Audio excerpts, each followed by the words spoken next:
ఓనగాయతో చేసిన పుల్ల పుల్లగా కమ్మగా ఉండే పప్పుచారు, ఘాటుగా కారకారంగా ఎంతో టేస్టీగా పిల్లలైనా ఈజీగా చేసుకోగలిగే chicken fry. Hello, good morning. బాగున్నారా?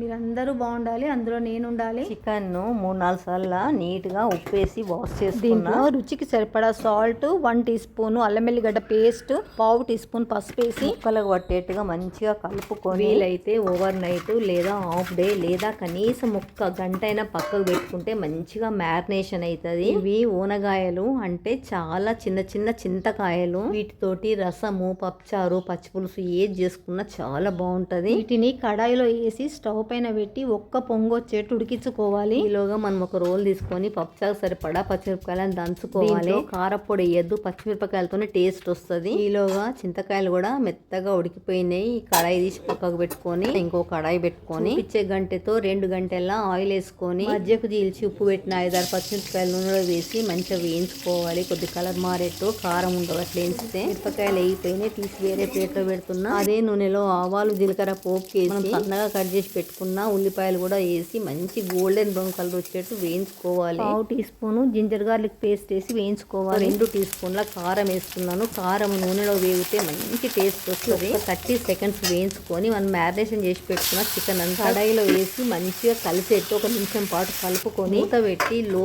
ఫ్లేమ్ లో 2 నిమిషాలు ఉడికించుకోవాలి. ఈలోగా మనము ఉడికిన ఓనగాయ నుంచి పులుసు తీసుకుందాము. ఇది మెత్తగా ఉడికించిన కందిపప్పు, పెసరపప్పు. దీంట్లో మనము తీసి పెట్టుకున్న పులుసు అంతా పోసుకోవాలి. పప్పు, చింత పులుసు 2 బాగా కలుపుకొని మళ్ళీ తిరిగి అదే కడాయిలో పోసుకొని 1 table spoon home made sambar పొడి వేసి దంచి పెట్టుకున్న పచ్చిమిరపకాయలు, చిటికెడు పసుపు వేసి స్టవ్ వెలిగించి కడాయి పెట్టుకొని రుచికి సరిపడా సాల్ట్ వేసుకొని కొద్దిగా కరివేపాకు వేసి కలిపి మరగనివ్వాలి. చికెన్ ఒక్కసారి కలుపుకుందాము. చూడండి, ఆయిల్ అంతా సైడ్స్ వదిలేసింది, మంచిగా ఉడికిపోయింది. 1 teaspoon garam masala, 1 teaspoon వేయించిన ధనియాల పొడి వేసి మంచిగా కలిసేట్టు కలుపుకొని ఇసరంతా ఎగిరిపోయిన తర్వాత సన్నగా కట్ చేసి పెట్టిన కొత్తిమీర, వేయించి పెట్టుకున్న కరివేపాకు, పచ్చిమిరపకాయలు వేసి మూత పెట్టేసి బంద్ చేసుకుంటే ఇంకా కూర అయిపోయినట్టే. ఇప్పుడు స్టవ్ వెలిగించి ఒక చిన్న కడాయి పెట్టుకొని ఓనగాయ పప్పుచారుకు పోపు చేసుకుందాము. 1 గంట నూనె వేసుకొని మిరపకాయలు, ఆవాలు, జీలకర్ర పోపు వేసుకొని 1 టీ స్పూన్ అల్లం వెల్లిగడ్డ వేసి 1 రెమ్మ కరివేపాకు చుంచేసుకొని వేగిన తర్వాత పప్పుచారును కడాయిలో పోసుకుంటే ఇంకా అయిపోయినట్టే. చూడండి ఎంత మంచి కలర్ వచ్చింది. నచ్చినంత కొత్తిమీర వేసుకొని లంచ్ టైం కూడా అయింది. వడ్డిస్తున్నా. ఫస్ట్ చికెన్ కూర పెట్టేసి అన్నం పెట్టి మా హస్బెండ్ కి ఇచ్చేసి ఇక్కడ నేను తింటున్నా. చాలా బాగుంది, మంచి టేస్ట్ వచ్చింది. ఇప్పుడు ఓనగాయతో చేసిన పప్పుచారుతో తిని మీకు చెప్తా టేస్ట్.